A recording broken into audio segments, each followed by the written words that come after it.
Alors, je veux souhaiter la bienvenue à tout le monde, puis peut-être en commençant, vous présenter la table d'en avant. Alors, ici à droite, on a M. Craig, qui est le député de Montmagny, Lillet, Kamouraska, Rivière-du-Loup, porte-parole en matière d'industrie et aussi membre de l'exécutif de l'Association parlementaire Canada-États-Unis.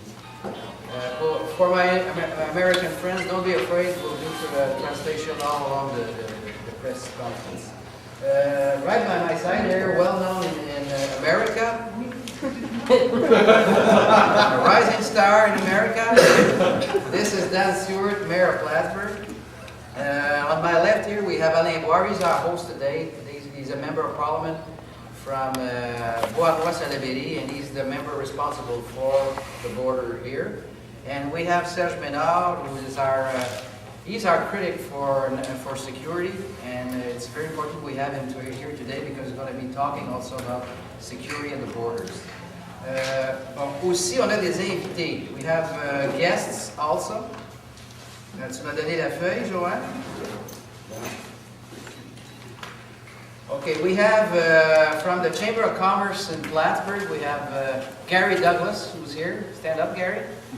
Yeah, everybody knows the Gary. On a aussi la Chambre de commerce du Haut-Richelieu, Claude Levasseur, qui est ici. On a du Grand Montréal métropolitain. Est-ce que c'est la Chambre de commerce, ça, oui. M. Massé? Oui, tout à fait. OK, la Chambre de commerce du Grand Montréal métropolitain, Martin Massé. On a Randy Beach aussi, qui est en charge du développement du côté des États-Unis. On a plusieurs journalistes. Je pense que je n'oublie pas grand monde. Là. Le reste du monde, on s'excuse, mais on a des brokers, on a un peu de monde qui sont intéressés par les questions. Pardon? Ah oui, on a aussi le superviseur, le directeur général de la ville de Champlain qui est avec nous, le supervisor of Champlain City with us. OK. Alors, on va commencer. D'abord, je veux céder la parole à M. Boire, qui est notre hôte ici aujourd'hui. Alors, il va, quelques minutes, vous souhaiter la bienvenue. Alors, à vous, M. Boire. Bien, bienvenue à tous et à toutes. Je m'appelle Alain Boire, je suis député fédéral de la circonscription de Bois-Salaberry, qui est présentement ici, qui chapeaute les frontières de la Côte, de Saint-Bernard de la Côte. Je suis fier que la tournée du caucus frontalier du Bloc québécois débute ici par la frontière de la Côte, puisque c'est notre plus gros poste frontalier au Québec. Dans quelques instants, je vais laisser la parole à notre porte-parole du caucus frontalier, M. Claude Bachan. Je vais leur dire en anglais. I'm very proud that the Bloc Québécois Border Caucus started its tour here at Saint-Bernard-de-la-Côte border, because this border in Saint-Bernard-de-la-Côte is the most important border in Quebec. So now I'll give the floor to Mr. Bachan. OK, juste avant que je commence, je voudrais aussi vous présenter Philippe Viette, qui est des douaniers qui est avec nous, qui va prendre la parole tantôt. Alors, le caucus frontalier se compose actuellement de 52 députés canadiens et tous ceux qui touchent aux frontières américaines le long de la frontière canadienne sont dans le caucus. Le caucus est divisé en 4. Il y a le caucus du Parti libéral qui est vice-présidé par M. Galloway. Il y a le caucus du NPD qui est présidé par Brian Mass, qui est le député de Windsor. Vous savez que c'est un gros passage là aussi. Et il y a le député aussi Ebert, qui est lui du côté plus de Vancouver et de Seattle. So there's 4 co-chairs for the Border Caucus for Canada. I'm the co-chair for the Bloc. There's the co-chair also for the NDP, which is Brian Massey out of Windsor. There's a guy named Ebert in Vancouver. And there's Roger Galloway in Toronto, near the region of Toronto, which is a very important border, as you know, in that part of the country. There's 52 members of Parliament, Canadian members of Parliament, that are members of the Frontier Caucus, the Border Caucus. And our objective, of course, is to try to hook up, I'd say join with the Northern Caucus, which is the American Caucus, just on the other side here. And it's co-chaired by a guy from Michigan, a House representative of Michigan. But it's also chaired, it's very important, by John Sweeney, which is a House representative of New York State. Alors, je disais donc qu'il y a 52 députés qui longent la frontière, qui font partie du caucus frontalier et qui veulent rencontrer leur vis-à-vis américain qui s'appelle le Northern Caucus, coprésidé par 2 House of Representatives, 2 représentants du Congrès finalement, un gars du Michigan, mais un autre aussi qui est de l'État de New York, tout près d'ici, qui s'appelle John Sweeney. Pourquoi un caucus frontalier? Parce qu'on pense que nous sommes les premiers intervenants. Les premiers intervenants. Quand quelque chose ne va pas bien, que ce soit dans le transport, ou dans la fréquentation, ou dans l'immigration, on nous appelle. On nous appelle et c'est nous qui avons à résoudre les problèmes. Donc, on ne veut plus laisser entre les mains uniquement de la sécurité publique à Ottawa, Mme McClellan, et le secrétaire d'État aux États-Unis, au Homeland Security. On ne veut pas lui laisser ça juste entre les mains à eux. Il faut qu'on soit des intervenants importants là-dedans. Alors, je pense que c'est ça le but du caucus. The mission of the caucus is not only to hook up with people in Washington with the Northern Caucus, but we don't want to leave it in the only hands, security, in the only hands of Mrs. McClellan, which is the Minister of Security in Ottawa, and the Secretary of State of Homeland Security. We don't want these people in their only hands while we're sitting on our hands. We want to be first interveners. When something goes wrong here, who gets the phone call? Who got the message this morning that the American people waited half an hour at the border here? We do. And McClellan does it. So we have to be very proactive in our lobbies and also in our ways and means of convincing the the minister in Ottawa to do something about it.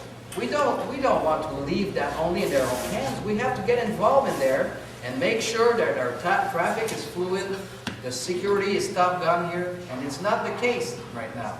There's many issues on this side of the border that we have to resolve.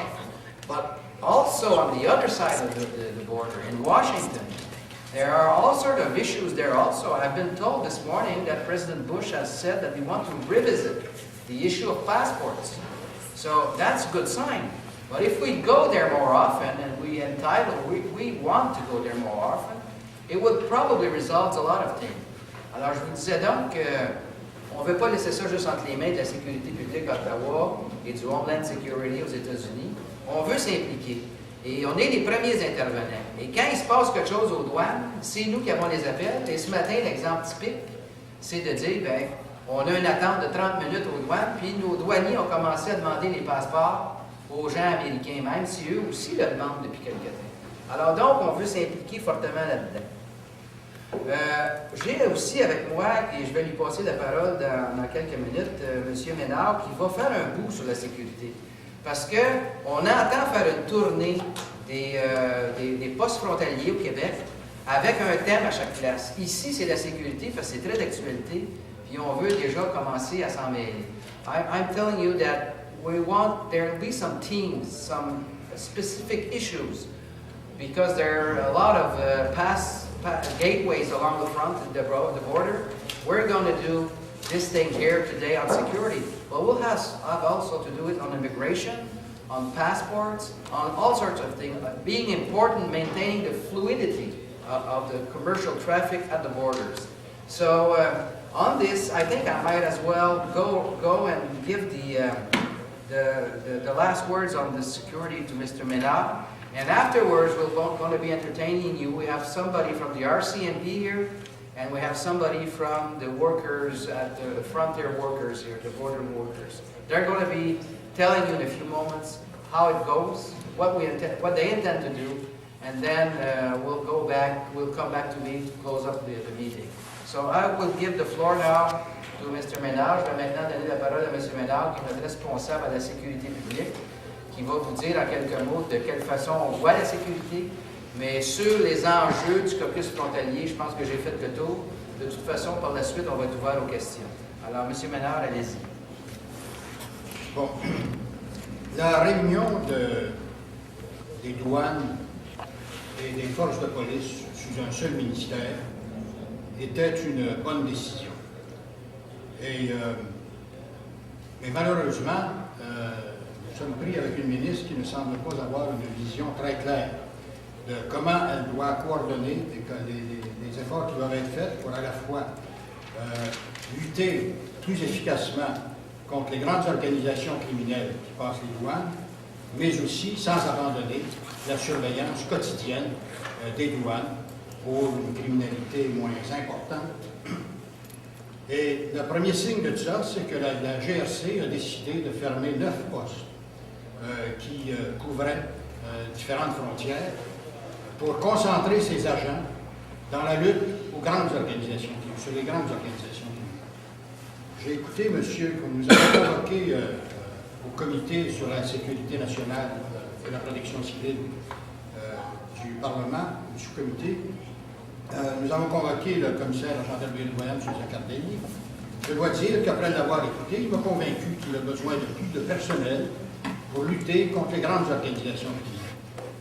Mais l'erreur, à mon avis, et c'est celle que nous venons dénoncer ici, c'est pour lutter contre les grandes organisations criminelles, de vider la frontière des seuls éléments de police, en fait, qui y existaient encore. Je pense qu'il y a une autre solution qui est suggérée par plusieurs intervenants, qui est de créer une police des frontières indépendante de la GRC. Mais actuellement, il n'y en a pas. Et maintenant qu'il n'y en a pas, la décision de la GRC, c'est de tirer tous les policiers qui s'étaient consacrés à ces activités loin des frontières, je pense à au moins 100 km des frontières, dans des bureaux, pour préparer, pour faire de l'écoute électronique, pour faire de l'infiltration dans les grandes organisations criminelles qu'ils connaissent déjà, mais oubliant par conséquent toutes les informations que ces policiers pouvaient apporter en vivant avec les populations qui sont des frontières. I will say in English that first, we agree that the free trade was a great improvement for both Quebec, Canada, and the United States. And free trade provides a lot more exchange between our two countries. And the exchange of goods must not be hampered. We must be, I would say, careful not to hamper unduly this flow of merchandise. And we certainly agree that by measures like smart borders, we can improve this flow of merchandise. But we should not do it. Smart border doesn't mean a stupid borders, or no borders at all.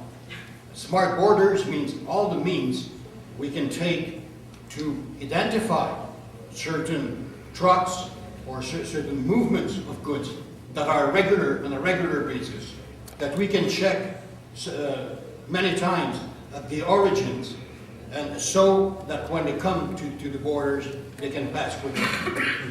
But then the fact that these borders are easy to pass for the merchandise on a regular basis, our borders must not be such that they will be so open that ordinary criminals can cross them quickly. We have strange things here, that it would be easier to pass, say, a truck van of illegal cigarettes than it will be to pass an envelope of marijuana in one of the airports. Because the functions of border police was exercised by the RCMP, but the RCMP, thinking they didn't have enough staff to make cases against big organizations, had decided to close all the detachments that they have on the borders to bring these officers to work on the big investigations. They may need these officers, but by doing this, they must be replaced by something else. So this is why the subcommittee has recommended that these detachments remain open until such time as we can discuss with the authorities to see who's going to replace that function. Alors c'est ce qu'il faut bien comprendre ici. Nous sommes ici pour dénoncer une situation de fait. Nous ne nions pas que la GRC puisse avoir besoin de plus d'officiers pour lutter contre les grandes organisations criminelles, mais elle ne doit pas, mais quelqu'un doit la remplacer pour exercer cette fonction de police des frontières. Nous sommes dans une situation actuellement paradoxale où il serait plus facile de passer une vanne, n'est-ce pas, complète de drogue que de passer une enveloppe à l'aéroport. Parce qu'au fond, il y a d'abord les douaniers ne sont pas équipés pour arrêter efficacement. Je sais que ça n'est pas une fonction de la Sûreté du Québec de s'occuper des frontières. C'est certain que la Sûreté du Québec peut intervenir pour prendre charge d'un conducteur qui est ivre, lui faire passer un test d'ivresse-au-mètre et puis l'incarcérer, mais sa fonction n'est pas de s'occuper des gens qui passent illégalement des marchandises. Et par conséquent, la distribution du personnel n'est pas faite en fonction de répondre efficacement à ce type de problème, comme il était auparavant les gens de la GRC qui étaient dans les 9 départements. Donc, ça se peut très bien que M. Zaccardemi, le commissaire général de la Sûreté de la GRC, ait besoin de plus d'officiers pour préparer des causes plus importantes contre les grandes organisations criminelles, mais il ne faut pas abandonner cette fonction essentielle, d'autant plus que les grandes organisations criminelles que l'on connaît déjà et desquelles on veut faire des causes, bien, il a fallu apprendre à les connaître, n'est-ce pas? Et puis quand on en arrête, vous savez, lutter contre la criminalité, c'est comme faire le ménage. Hein? Vous arrêtez, c'est toujours à recommencer. Alors, il y en a d'autres qui vont. Si on n'a pas de policiers sur le terrain qui vivent avec la population et qui patrouillent régulièrement les frontières, bien, nous n'aurons pas d'informations sur les nouvelles organisations criminelles lorsque nous aurons obtenu la condamnation des vieilles qui restent. On pourrait peut-être demander à M. Delisle qui s'avance ici à la table pour parler, parce que les micros sont ici. Il vient de nous expliquer, là, M. Delisle est le représentant de la GRC. Mr. Delisle is the representative of the RCMP. So we suggest that we give him the word for a few minutes. Non, viens ici le dire en quelques minutes, 4-5 minutes, comment vous voyez ça, puis qu'est-ce qui sont vos demandes. Peut-être l'épreuve des micros, là. Ouais. Après ça, on va demander à M. Piette de faire la même chose du côté des douaniers. After Mr. Delisle, we'll ask Mr. Piette, who's in charge of the border workers, to come over and also explain what is going on. Vas-y, Gaël. Well, good morning. My name is Gaëtan Delisle. I'm a staff sergeant with the RCMP for a period of 35 years. I'm here as president of the Association des membres de police montée du Québec, which is the association who represent the hit and welfare of our members. And all along, when our commissioner announced that he would be closing the detachment, of course, we raised against it because it's simply taken, if you remove police officers from a certain area of work, then technically you also remove the facility to give the security of the people that belongs there. And as such, this is what we've seen since the detachment has been closed. The only remaining detachment alongside the border, and it's closer to New York and Vermont, is Lacolle here. And actually it's being half-staffed, so technically we are not providing the services that we were before. And we hear that from our neighbors. We hear that from the Border Patrol, we hear that from Customs, we hear that from DEA, from all over the place, because if you remove the people from working in the area where you're at, obviously the information, the intelligence that there is in there no longer exists, and therefore you have to replace it somehow. And that doesn't happen if there's nobody there. And to that effect, the association really believes that we think that the citizens are in need of such a service.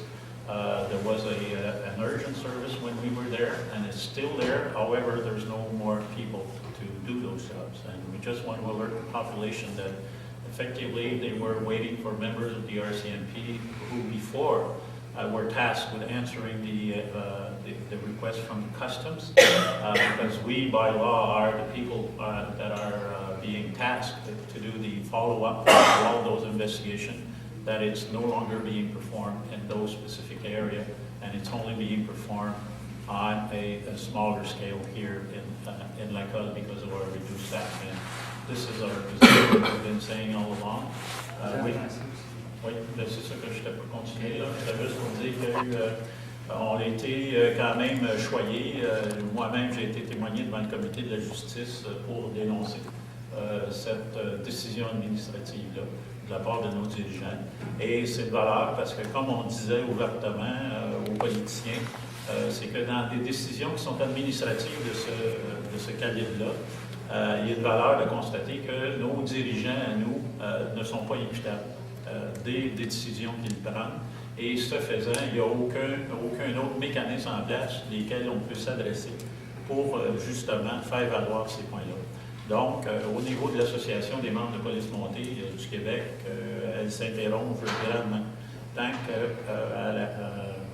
à la décision de la fermeture de ça, parce que c'est évident, on ne touche pas seulement une population qui est frontalière, qui est côté Canada et États-Unis, mais on touche également une population québécoise, laquelle, qui, à toute fin pratique, se retrouve sans service de police fédérale sur leur territoire. Puis ça, pour nous, je crois que c'est quand même une marque que la GRC devrait souligner, que les politiciens, du moins, je suis même capable de souligner le support qu'on a eu, le conditionnel de la part de tous les gens sur le comité.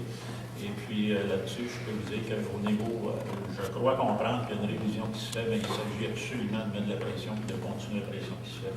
Et là-dessus, je remercie les gens qui s'impliquent à l'intérieur du dossier. Merci Gaétan. On va demander à M. Piette maintenant de faire l'aspect douane. C'est le représentant des douaniers. Mr. Piette is in charge of the Association for the Border Workers, so he's going to be giving us a few minutes of explanation of what are the issues. And afterwards, I'll conclude and we'll be open for questions. Allez-y, M. Piette. Good morning, bonjour. Nous, au syndicat de la SEDA, nous sommes à la recherche d'une patrouille frontalière. I'll just continue in English also. At SEDA, we are requesting the implementation of a Canadian Border Patrol. This is to help guard unguarded roads and also to look after one-man ports where people work alone. Just to give you a small example, last November, an American citizen crossing to Canada at a small border crossing, knowing that person was working alone with 230 weapons. We are unarmed with no backup. There's almost no chance of us either apprehending this person at the border before a serious crime is committed in Canada. Alors, dernièrement, au mois de novembre, nous avons eu un citoyen américain qui a été appréhendé à Montréal avec plus de 230 armes. Ce citoyen américain avait traversé la frontière dans un petit bureau de douane, sachant très bien que les douaniers qui travaillent là la nuit sont seuls. Comment voulez-vous qu'un douanier qui travaille seul, sans appui d'une patrouille frontalière ou de la GRC, puisse appréhender quelqu'un qui traverse une frontière avec 230 armes et qui voyage seul, et que lui-même étant non armé? La situation des routes non gardées et des bureaux où les gens travaillent seuls est même sans apport informatique. C'est-à-dire qu'ils n'ont aucun dossier informatique à la portée de la main. Plus ou moins, en anglais, l'expression c'est flying blind. We have many officers across this country working in one-man ports and with also that have absolutely no computer information as to who they are dealing with. They are completely flying blind. And we denounce this type of situation. And we request that the minister must bring the proper funding to bring out a secure border. Sometimes that means getting the money out of Ottawa and bringing it down to where the job is done.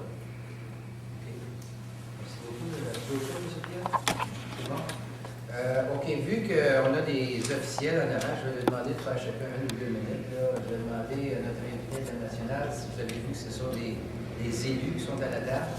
Alors, celui qu'on a aujourd'hui, c'est M. Stewart de Plattsburgh. The only elected official, American elected official that we have today is Mr. Stewart. So I'll ask him to say a few words, and then we'll pass the word to Mr. Pratt. And then I'll do the closing after. Go ahead, Dan. Thank you. We also have our elected official from Champlain also. I just want to point that out. Yes. He is here today. Yes, that's true. following on Mr. Menard and also the member of RCMP and the board, recent days have shown us that sometimes decisions are made without much thought as to how they affect the border and the movement of people and the movement of goods. And now there's been some type of retraction out of Washington that maybe we need to rethink some of these issues before we start moving forward. The bottom line is that security is extremely important to the United States and Canada, and as we just heard, I know of an instance in Plattsburgh where we had a state university that did not have people working at it with weapons. They had no arms, and they were pulling over the same people that our city police were pulling over. And eventually they were given weapons, to be in their cars, and they have a gun. And I can understand the Canadian issue of wanting to protect their people working on the border. The most important thing for our area, of course, is that we deal with the same type of security issues, and Mr. Menard has worked on that for years in Quebec Provincial. Organized crime families, biker gangs, drugs, smuggling of people, weapons, and terrorism crossings on I-87 and Route 15. There's no doubt that all of this has an effect on the border, but I appreciate, Claude, that you have brought forward the opportunity of the caucus to be more active, because I believe Ottawa and Washington really need to hear from the grassroots level. We have seen that can happen in our region already. We see it on the Quebec-New York corridor. We see it with the Chambers of Commerce from Montreal right down through the North Country and down to Albany and to New York City. And the same thing can happen on the political sides to make sure that the people making these decisions, though it may look good on paper in Washington or in Ottawa, it may not be realistic for the people that are doing business or trying to cross these borders in order to live their lives and to work. So we need to be careful of that while keeping in mind the issues of biker gangs, organized crime, drugs, people smuggling, etc. In the city of Plattsburgh, on any given day, you can find the following: Plattsburgh Police Department, New York State Police, Quebec Provincial Police, the MUC from Montreal, the NYPD, the Clinton County Sheriff's Department, Army National Guard, Drug Interdiction Unit, DEA, FBI, Federal Police, U.S. Customs and Immigration, Homeland Security, Air and Marine, and the Plattsburgh Police Department Homeland Security Officer. On any given day in our police department, you will find those individuals. Those same individuals can be found in the Montreal urban community on any given day, because we have a desk in Montreal. The NYPD has people assigned to Montreal and to Plattsburgh. It is an amazing amount of security that is going into this border. The use of FAST, Nexus, these things are all important, but we have to be careful how we implement them, and we need to protect the people that we have working on that. Thank you, Ben. Did I go too long? No, it's okay. Bonjour.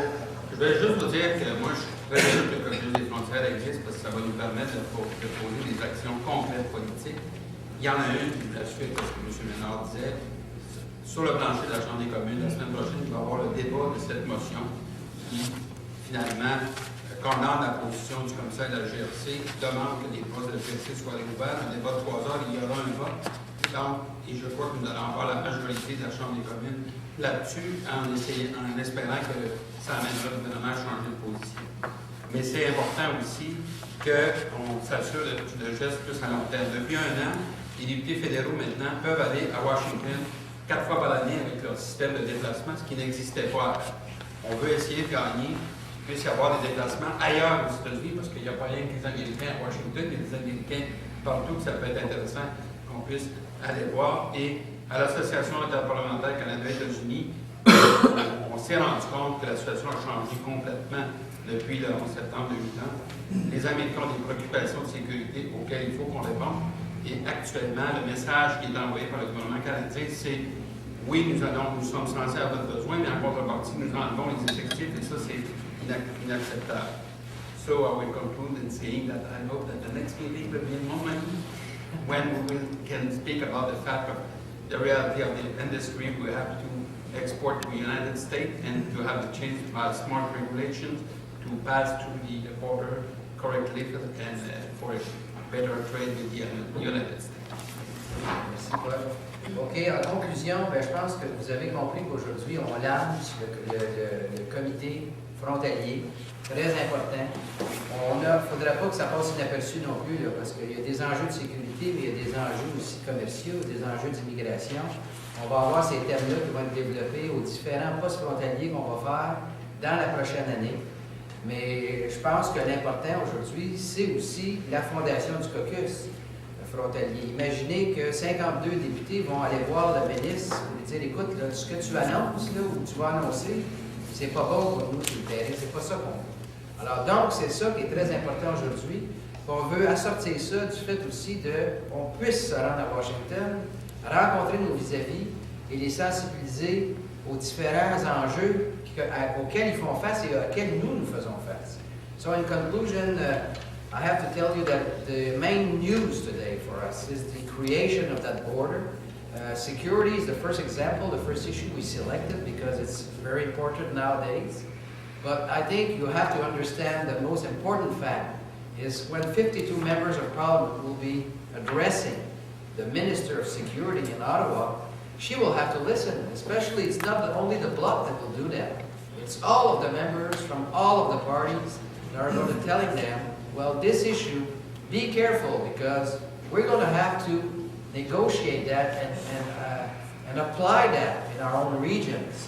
So the main thing is that we'll have 52 members that will be addressing the minister and also will have to be meeting with their counterparts in the United States so that they well know our issues and we well know their issues. So we'll apply pressure in Ottawa and Washington for the best interests of the people all over the frontier, and we hope it will be for the best interests also for the people of Laval and for the province of Quebec and the region of Saint-Jean and Plattsburgh and New York State.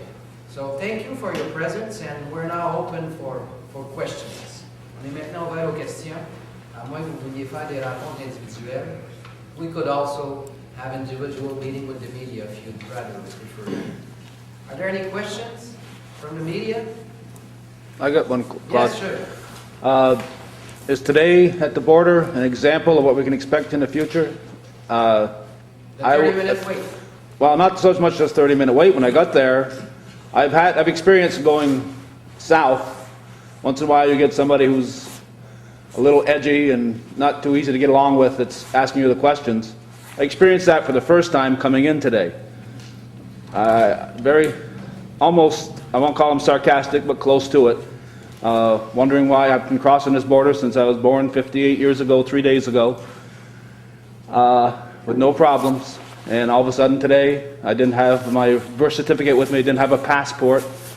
It was almost like it was a retribution to what came out of Washington a couple of weeks ago. And if that's the case, we're going to lose this friendly cross-border business. The restaurants on both sides depend heavily on cross-border traffic. People are just going to say, why bother? I'll stay home. Yeah, you're absolutely right. Maybe there's some overreaction also, but the interesting point today is that also that President Bush said we're going to be revisiting that. So maybe it's a reaction because you're asking passports. Today the border crossing workers have tried to do the same. And you have the perfect example here of what high-level decision can do on the ground without members of Parliament even knowing about it.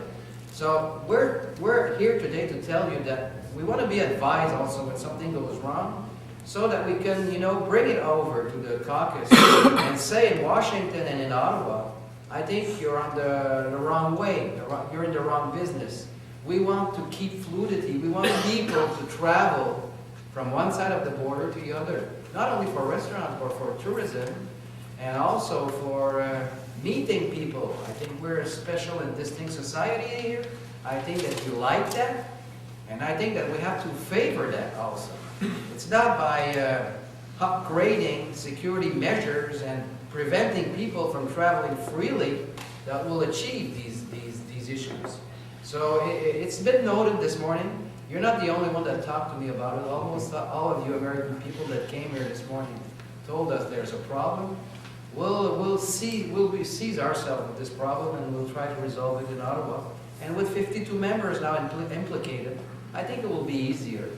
And I think also that we'll have to travel to the United States, and if this decision of asking for a passport is maintained, we'll have to explain to the House of Representatives in Washington why we think it's bad for them and it's bad for us.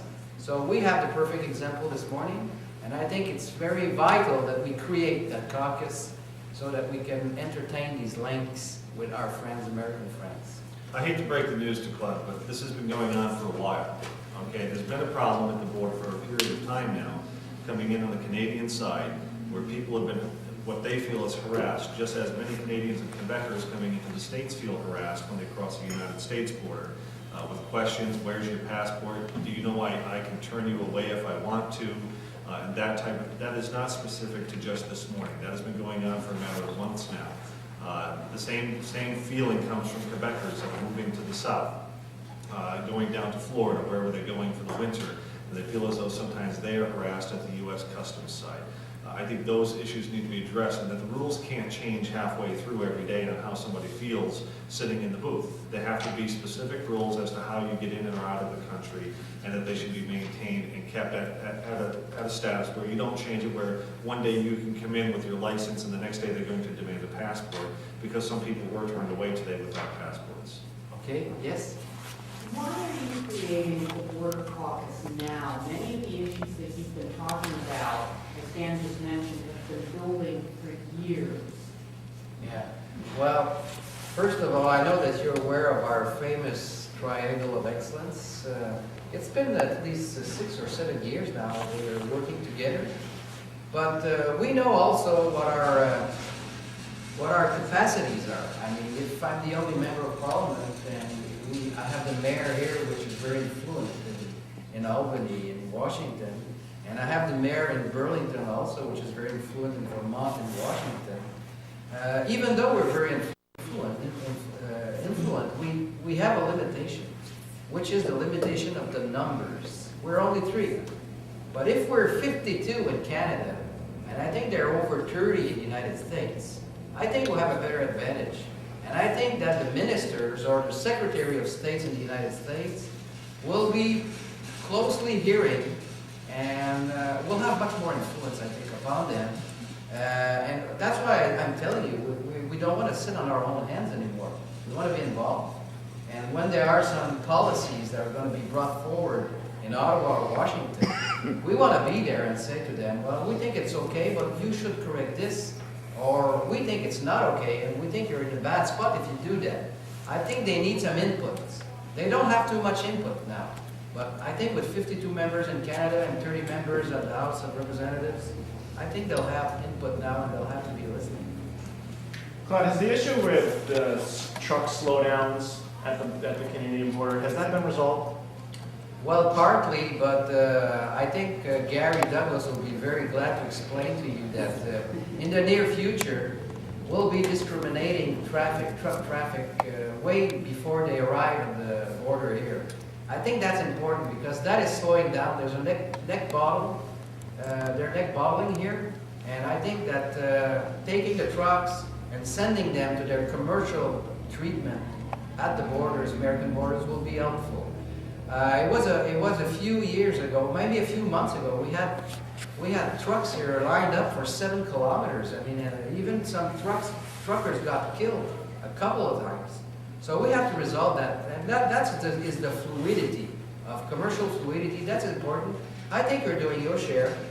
We're doing ours, but not in the same capacity. I mean, I know Gary has asked us, can you level down all of what's going on at the border, Canadian border, and do like us, build something new? Well, I think we'll have to forget about that for now because we don't have the same capacities, but we'll be carefully listening what's going on. And if you have trouble here in Canada, well, the 52 members will be on your side.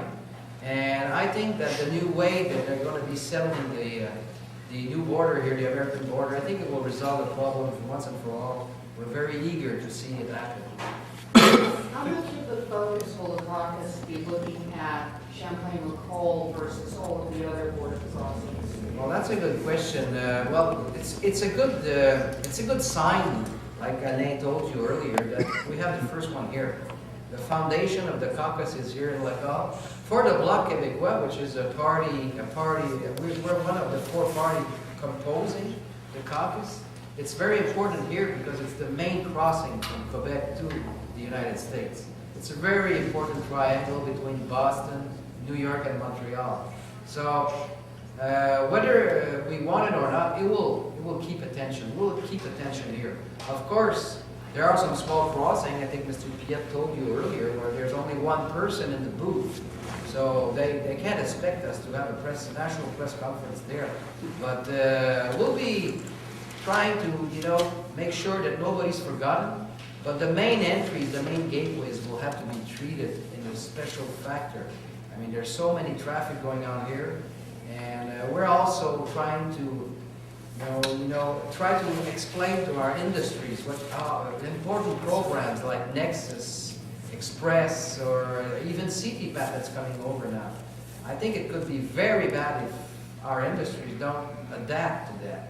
Because if you're not accredited CTPAT in the near future, something goes wrong in the United States, they close the border, and only the people or the companies that are CTPAT accredited will have the permission to go through. So it will be terrible for our economy. So we'll have to be taking care of everybody, but of course main crossings like Windsor or Seattle or Lacal will have special attentions because they're the mainstream for commercial fluidity and commercial exchanges in Canada. Other questions? I'll give one last quick example. One quick example is on tourism. The United States government comes out and says that by such and such a date, passports will be necessary to get back in the United States. Well, the majority of Americans, I don't believe, have passports. Okay, and with that being so, we in the North Country depend heavily on Quebec tourism. Montreal and Quebec must thrive in tourism for us to thrive because all the Pennsylvania, New Jersey, and Connecticut, Massachusetts plates come through the North Country to get to the events in Montreal or Quebec City or wherever they're going. If people feel as though they can't travel there because the son or daughter or someone hasn't got the passport yet, then that's an impact on tourism in Quebec. It's also an impact on tourism in the North Country. And in return, if people are going to be forced to show passports coming up across the border in the way in which Canada is doing to Americans right now, they're killing themselves by shooting themselves in the foot by making people not want to come, just as we will have people not want to come because we'll be backing them off at our front door and saying, no, we don't want you. It's a very, very dangerous slope if the governments continue to go down that path. It's very, very bad. This kind of decision, we have to be proactive. It would be the job for the caucus. Yeah. Be on the problem before that we have to settle or react. Okay, well, Actually, this is why I spoke that first that the free trade is very important for us. Tourism is important too. And the response is a smart border. A smart border is not no border. A smart border is a policy that permits to discriminate things, free flow of people and goods that are not dangerous, but that where there are measures that are taken to stop the people that are trying to illegally smuggling arms, drugs, or other illegal things. Like it could be cigarettes also. And for this, we need experienced people that do live along the borders and that are part, and I think that's what you have in the United States by having your border patrol, so that they get informed if somebody's trying to start illegal activities. What we denounce at the most is that the attitude now, the administrator we have, is incoherent. They for a good purpose, which is to put more officers in making better court cases against big organizations, they forget the important thing that always existed, to have peoples that are on the field and be able to recognize that there's some illegal activity starting and then be the basis of intelligence. They work on intelligence, on big intelligence, to make court cases, but they miss the starting of the intelligence is a general local. And that's one thing. So if they work hard, and that's the big mistakes to reproach you to the minister right now. I don't think she has a clear view of what she wants in her department be performed by the different services. She may have chosen at one time, yes, the RCMP will take the role of the Border Patrol. But she can't take the RCMP that has the role of Border Patrol out and not being replaced by anything else. And that's what she did right now. And when you have a situation like this, well, it is true that the people on the borders will react in coherent. There will be no coherence coherence in their, and that may cause people to do what they did this morning to one of the reporters that wanted to come here. If the policy was coherent and it was obvious that it does serve the purpose of blocking as much as possible the people that want to cross illegally or smuggle things, then by then also distinguishing the normal flow of goods that is so important to both our economies and also of ordinary people, tourism, then you won't have these incoherent attitudes that one day you do this, but another day ordinary people do something else. So this is why we want the minister to establish a coherent attitude, but that's what she does not have. OK, je veux finir en remerciant M. Gay, qui est le propriétaire des installations ici pour sa réception. I want to finish by thanking Mr. Gay, who is the owner of these facilities here. These facilities will be, I think, be going underway in a couple of weeks. We promise we'll be sending you an invitation so you might come over. And I think it's a nice place for Congress, especially symbolic ones like the links between the United States and Quebec. So we thank you very much to have come here this morning. And we'll be serving a lunch in a few moments, so if you want to stay and chat between yourselves, it will be a pleasure for us. Thank you very much. Just don't move, because the camera won't know that you move. Yeah, I know. Okay, Calvin Castine here, and we have Mr. Claude Béchamp, who we met 8 years ago. You said up there 6 or 7 years, this Triangle of Excellence, back in, and you recall it too, back in 1997. Yeah. About a week before he died, Bob Venn and I went up to the Saint Jean Baptiste Parade. Yeah, you're right. And we met you, and Yeah. you were doing the Triangle of Excellence back then. Yeah, it's just starting yet. Yeah, and since then, Gordy Little and I have been up there to Iberville, and we always try to do a show or two, one of our 90-minute documentaries on this side of the border every year, because we're very much in favor of cross-border relations. Yes, yes. And a lot of French descendants also in your part of the country, aren't you? Well, my grandfather, my mother was a Trudeau. Aha, you see, eh? That might be a name you might be familiar with. Yes, I am. And I was just talking to your Mr. whoever he is from the RCMP. The RCMP. Yeah. I was telling him that Etienne Trudeau, the first one that came here, had a couple of sons, and his line came directly down to Pierre Elliott and came down about 7 generations to my grandfather. So you know a lot about genealogy then. Well, I know a little bit. I traced that back. Yeah. But as I mentioned to you, the experience crossing the border for the first time for me, coming this way, wasn't a pleasant one today. And your reaction is, as an individual, is why bother? If there's nothing, no compelling, and the last time I came across was the last game of the Expos last fall, so I haven't been back since. But I did intend to do some shows here. In fact, I've been waiting for this place to open up. Because I wanted to do a program here, because Mr. LaFrance, who manages the place here, has good relations with you? Children that go to St. Mary's and Champlain. I know, that's true. And so I wanted to do a show here, and we do an update every year or two with the Parc Safari. Mr. Jean-Pierre Ranger is now back at there. We haven't talked to him since he took over again. And we just had a story there we might do on a sugar house. Yeah. But if it comes to a point where you say, is it worth the Traveling, problems? Crossing, And our RCMP friend said he had trouble. He had to open up his trunk crossing into the States. Yeah. But I think this whole issue is a reaction thing. It's overreacting.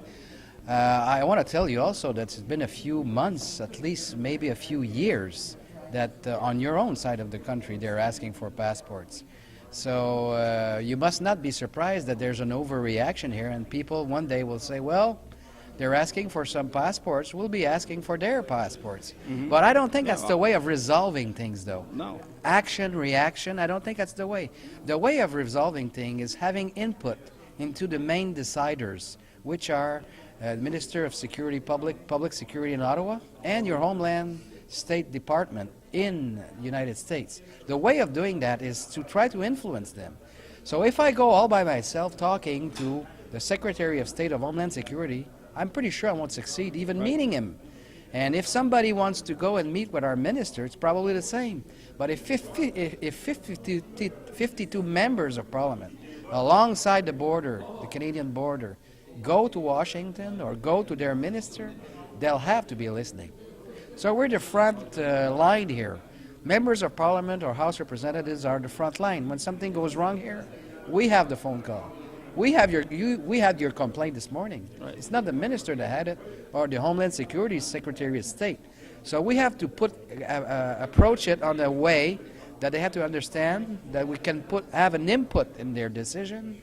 And if we want some things to change, I think a larger group of elected officials, like members of Parliament and House Representatives, have a stronger chance of succeeding. Yes, it has to be a joint effort. Exactly. I don't know if you're being paged here. Unfortunately, it was kind of the 7th or 8th page this morning, the news that President Bush is looking at this You're right. idea, but on our local paper, it didn't make the front page. No. It made the middle toward the back page, and I think it should be a front page item. Well, we're taking that into account, and we'll probably, the 52, be asking for to try to resolve that passport issue. I think it's crazy. The mission here is to stop a very low minority group, small minority group, which are people not well intended. Right. And they should open the border to the people like you and me that wants to, exchange, do tourism, go and visit your part of the country. Our neighbors. So we'll be working on it. We have a perfect example of what tasks are waiting for this border caucus now. I was talking over the weekend with one of the higher-ranking people in immigration up at the border, who was talking off camera, so just casual conversation, so I'm not going to mention his name, but he pointed out that all those terrorists from September 11th all had their passports in order. You're right. There wasn't a passport problem with them. No, I know, and they were located in the United States also. Right. They didn't come across here. Right. Yeah. Only one was caught, I think it was Razam, was planning to do an explosion in the Los Angeles airport. He was caught at the border, I think it was near Vancouver. But mainly, the terrorists that did the things on the World Trade Center were people from inside the United States with passports. Right. Yeah. They had legitimate, they had all right. the paperwork they needed. You're right. So we have to block these people, which is not very easy, by the way. Right. But we cannot penalize everybody for them. I remember when we started these discussions in the House of Commons, we said, if the terrorists succeed in restraining us a lot on our civil liberties, they will have succeeded. So we have to make sure to block these people, intervene, arrest them, but we can't penalize everybody for them. We have to be careful. Right. As I was talking with a friend from the RCMP, he was talking about his days of going over to the Saxony and Rouse's Point. I was there also. I talked about going up to the New Windsor and the New Richelieu. And, oh, you came to our place also. Saint Jean. Nice girls in Saint Jean, eh? Well, that's what he complained about. Yeah. We kept borrowing the girls. Oh, yeah. Mind your own business, eh? Bring your own girl if you're going to come yeah. across. So, we've had such a great relationship between the countries over the years that it'd be a shame to see things altered. We'll have to keep it that way. Well, I'm glad that people like you are working on this, and hopefully... and we'll have a larger group now working on it also, so it will bring more force and a better lever of negotiations in Ottawa and Washington. We have also to meet our counterparts in the United States. They have to make sure that they know our issues. We have to make sure we know their issues. So I think it's very important also because we don't want to be, a lever of negotiations in Ottawa only. We want to also have our words to say in Washington. That's right. So I think we need our American counterparts to do that. They have their own caucus. It's John Sweeney, which I'm sure you know, who is the vice chair of that. So we'll probably be meeting in the near future between their caucus and ours, our representative at least. And we'll try to resolve all of these issues that are concerning you and people of America. McHugh should definitely be involved. He's got a large stretch of that border. You're right. Yes. Well, I appreciate the effort that you're doing, and hopefully we'll keep crossing. Okay, it was a pleasure meeting you. Thank you. Goodbye now. Bye.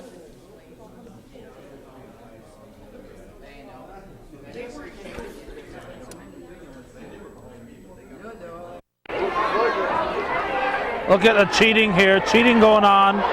What kind of an example is this? What kind of an example is this?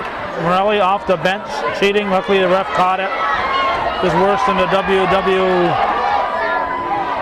or F, whatever it's called now.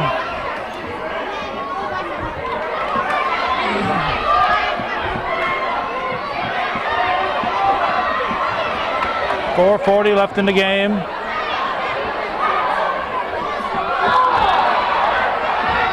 Faculty leading 20-18.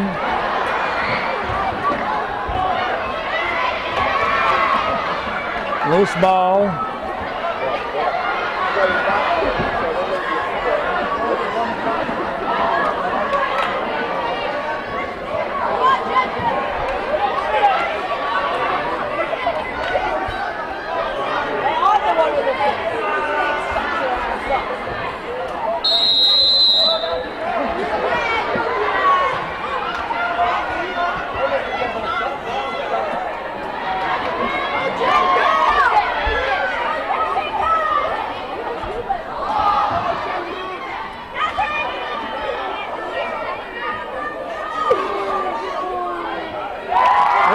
We're tied.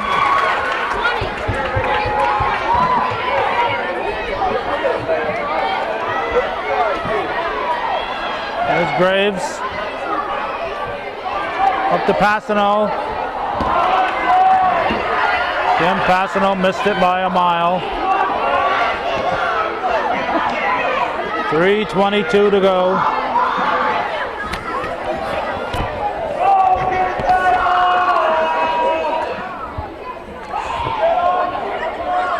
Donkey basketball at Northeastern Clinton. Faculty in white. Seniors in black.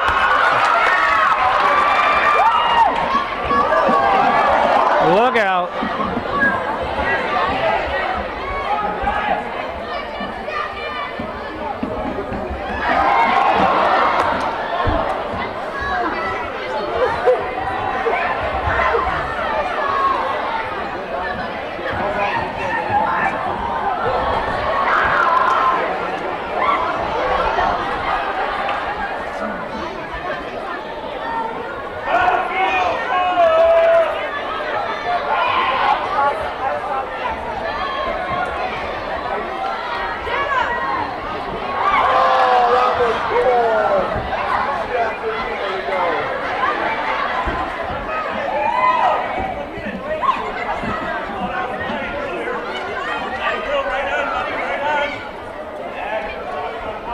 .204 to go in the game.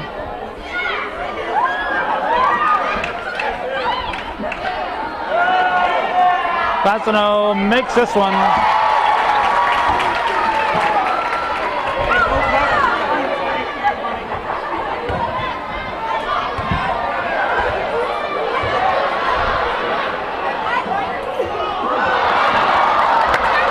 Could see that one happening. Whoop, kick the tripod here. Minute and a half to go. 22-20, no broken necks yet. April 7th, 2005. Fundraiser here at Northeastern Clinton. Donkey basketball. No look, no basket.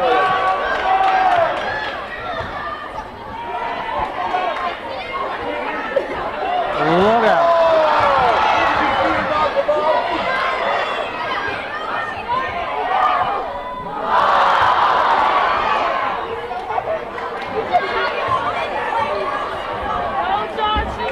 .47 seconds. Faculty leading by 2. Students need a basket to tie. 35 seconds. 30 seconds.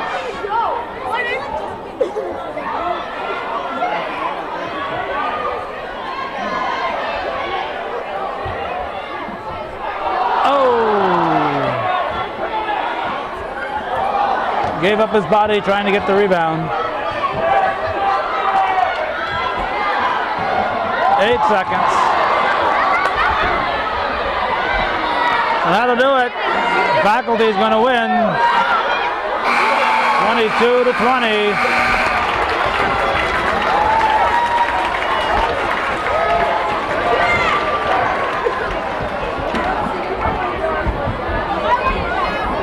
Ladies and gentlemen, the final score, the faculty 22, seniors 20. Let's give them a nice round of applause. On behalf of the junior class, we thank you all for coming out here this evening. Please drive home safely. Thank you.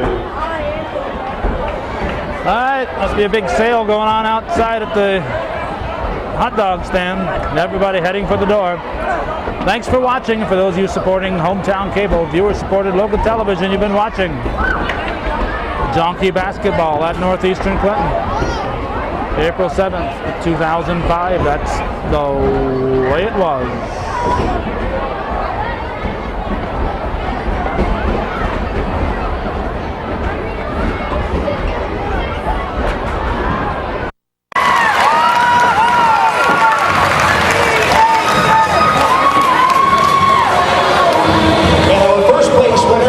Northeastern Clinton.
Shooting one, then count the basket. It's 20-point lead, 57-37. 2:57 on the clock.